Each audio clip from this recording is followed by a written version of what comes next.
William Lopes, na mesa do Tribuna. Boa noite, William. Boa noite, Fábio. Boa noite para todo mundo. Legal, mais uma vez estar aqui com vocês. Bom demais, o Brasil inteiro ligado aqui na Rede Vida. Que Que bom, gostoso, hein? né? Muito bom. Deixa aqui um abraço para todo mundo. É um carinho gostoso que essas pessoas têm conosco, com a nossa programação.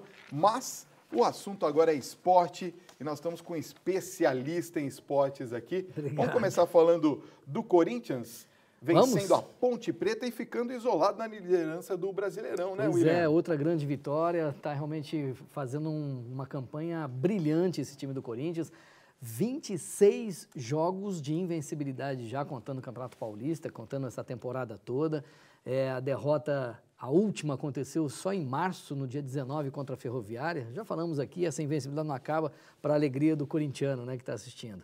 Então, o Corinthians está fazendo uma campanha muito boa, um campeonato maravilhoso e se distanciando dos rivais.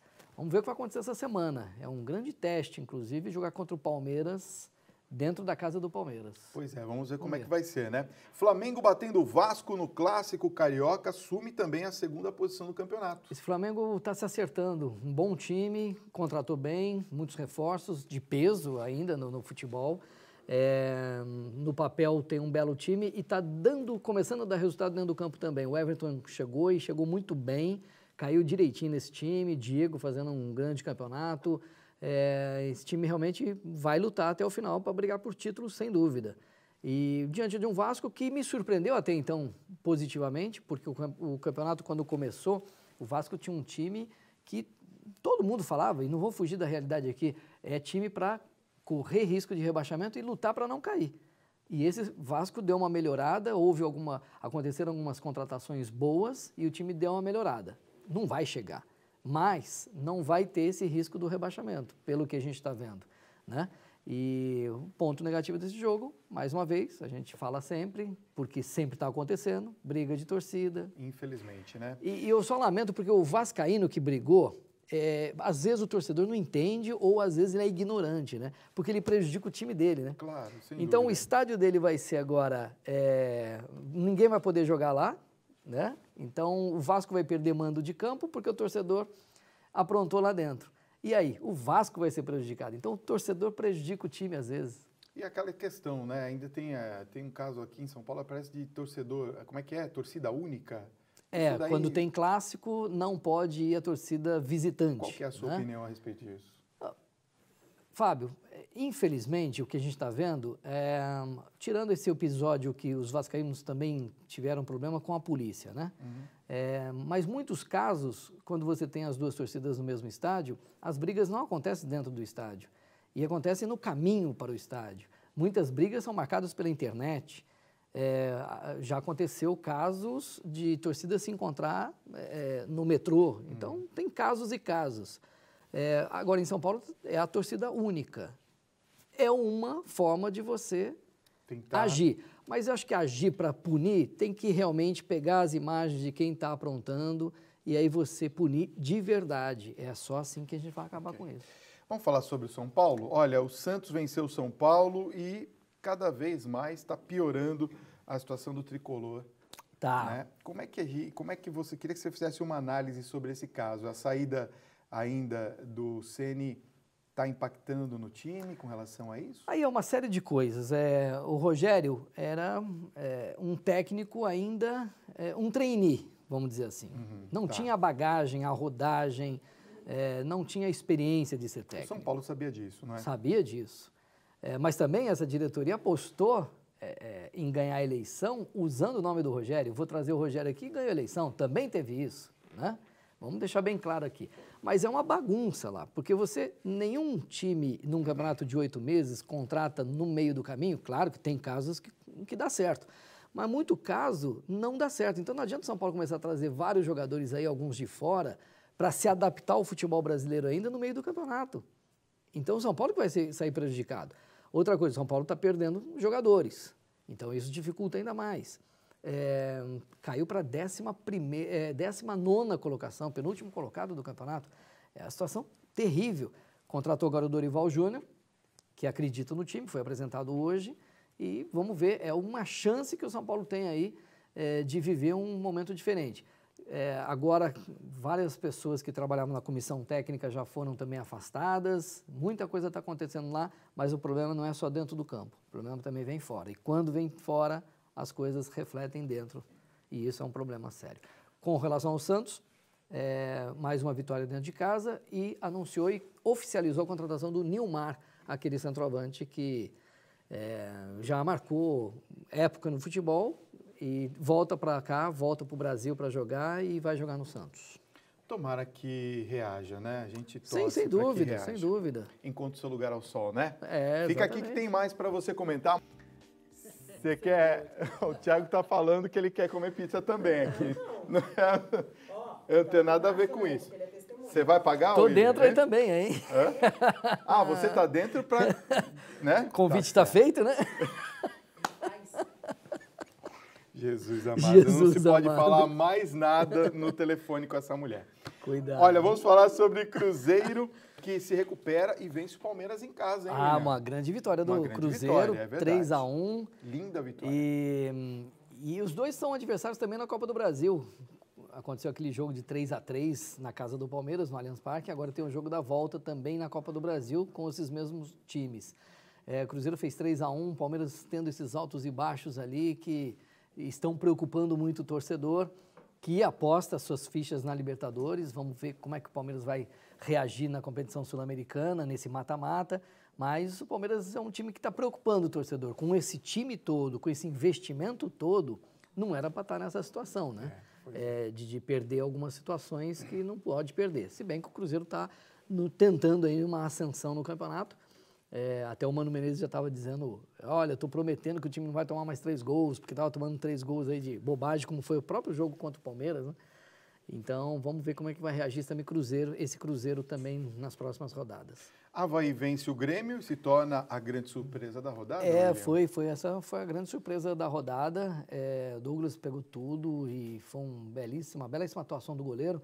E o Avaí aprontou, né? Porque o Avaí não está bem no campeonato, foi lá jogar com o Grêmio que vem bem, que tem um belo time, e dentro da casa do Grêmio, em Porto Alegre, faz 2-0. O Grêmio teve chance para ganhar tudo, mas quando não finaliza com competência, ou nesse caso, encontrando um adversário, um goleiro que pegou tudo, até pênalti, então aí fica difícil. Acontece, o Renato Gaúcho disse muito bem isso na entrevista coletiva dele, que claro que os times vão perder, isso é natural, e outros vão oscilar. O Grêmio tem 3 competições também que está disputando, e o Grêmio, o problema é aí, o Grêmio não tem elencos, né? Porque tem time que tem muitos jogadores de qualidade, tendo a quantidade, né? Para 3 competições. Então esse é o problema do Grêmio. O Grêmio não tem a oportunidade de revezar mais jogadores. Então essa vai ser uma dificuldade. Vamos falar sobre o empate entre a Chapecoense e o Atlético Paranaense? Pois é, os 2 times estão... Que não estão bem e teve mudança lá. O Eduardo Batista foi demitido no Atlético Paranaense, o Paulo Autuori, que era diretor, também pediu desligamento. Do lado da Chapecoense também demitiu o Wagner Mancini. Então, realmente, os 2 times aí vivendo situações difíceis na competição e o empate também que não foi bom em termos de pontuação para ninguém. Vitória leva a melhor em cima do Atlético de Goiás Atlético Goianiense reforça a preocupação do time goiano, né? Claro, o Atlético Goianiense realmente é chato a gente falar para o torcedor do Atlético, mas tá todo mundo vendo, né? Tá caminhando para a 2ª divisão. Pois é. Né? E o Vitória foi lá, aproveitou bem, fez 3 pontos na casa do adversário. Você acha que dá para recuperar, hein? É muito difícil. Cai, né? Em 4, o campeonato está passando. Tem muito ainda o futebol até dezembro, mas é muito difícil você recuperar. Você estando na última colocação, já trocou uma vez de técnico, agora está lá o Doriva. Muito complicado, perdeu a confiança. Essa situação está difícil. Fluminense sai na frente, mas não aguenta a pressão do Bahia, que empata o jogo em casa, William. E aí? Pois na casa do Bahia, né? A torcida empurrou, jogou junto. O Bahia é um adversário difícil para você conseguir um resultado lá, né? E o Fluminense o Fluminense não investiu em jogadores de nome, de salários enormes. Ele apostou muito também na base, com jogadores da casa, né? E fazendo essa mescla com jogadores de fora, que não são as estrelas que a gente costuma falar, e com essa base. Então, é normal que o Fluminense tenha resultados bons, outros nem tanto, que oscile, faz parte do processo de trabalho.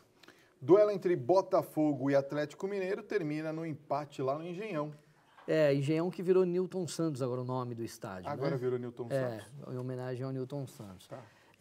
O Botafogo, destaco aí o Jefferson, goleiro, que voltou a jogar depois de um longo período aí inativo por causa de contusão, todos os problemas que viveu, e o Jefferson voltou e está fez uma boa atuação, inclusive. Que bom para ele, que bom para o Jefferson dando a volta aí por cima, porque ele é até goleiro da seleção tempos atrás, e tendo a chance de vestir a camisa titular do Brasil, inclusive. E voltou muito bem. E lá ainda a gente lembra do Gatito Fernandes, né? Que dias atrás a gente estava falando muito bem dele aqui. Então, nesse momento, o Botafogo conta aí com 2 belos goleiros para todas as competições que está disputando.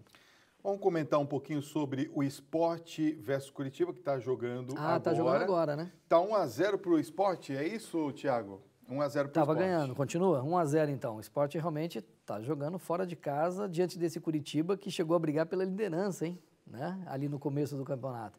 Então, o Curitiba caindo, né? Ainda mais dentro de casa, contra um Sport que ainda não teve uma sequência legal, né? Dentro do campeonato, mas que às vezes está tirando pontinho importante fora de casa. Tirou do Santos, agora está tirando do Curitiba. Pois agora vamos falar um pouquinho da Liga Mundial de Vôlei, que foi no estádio de futebol, você falou. Foi. Estive lá, passei a semana inteira lá, foi muito legal. Como é que foi a experiência? Diga aí. Foi muito legal. Primeiro que a Arena da Baixada em Curitiba é um estádio fascinante, é o único estádio que você tem a cobertura total, né? Então, é um estádio diferente. Não vai chover, então aperta lá o botãozinho, fecha aquele teto retrátil, então fica uma cobertura. Eles transformaram o estádio num palco dessa liga, da fase decisiva, inclusive da fase dessa Liga Mundial de Vôlei Masculino. Uma competição muito legal, o torcedor apoiando, estava muito frio em Curitiba, um frio danado, e mesmo com essa cobertura, entrava uma corrente de vento que prejudicou, inclusive, os jogadores reclamaram muito, mas que não tirou, e esse não foi um detalhe que tirou o espetáculo. Foi um espetáculo maravilhoso, o Brasil conseguiu 3 vitórias seguidas até chegar à decisão, decidiu com a França, e perdeu no detalhe. Claro, quem assistiu o jogo fala, o Brasil falhou, mas também a França falhou durante os jogos, cometendo erros. E eu acho que foi no acaso de um jogo de voleibol, de 5 sets, vai para o tie-break, o Brasil faz 10-8, com chance de fechar o jogo e ser campeão, e claro, as coisas às vezes não caminham bem. E aí o Brasil perdeu nesse tie-break por 15-13 e deu França 3-2. Mas, no geral, a festa foi linda e maravilhosa. 23 mil pessoas estiveram nessa grande decisão. Que bonito, hein? Uma festa bonita, torcedor apoiando. E esse voleibol que sempre traz boas imagens e bons resultados para a gente. Haja visto o que aconteceu nos Jogos do Rio de Janeiro, né? A medalha de ouro. Né? Isso Grandes alegrias, né? E mais um detalhe, está em construção de novo o time, está em reconstrução. O Bernardinho saiu, entrou o Renan, que fazia parte da comissão técnica, mas o Renan agora é o novo técnico. Os jogadores são novos, alguns, outros não. Então, é um processo de reconstrução para a gente continuar conseguindo resultados altamente positivos. William, querido, prazer em recebê-lo de novo aqui. Obrigado, boa semana para você. Para todo mundo, boa semana.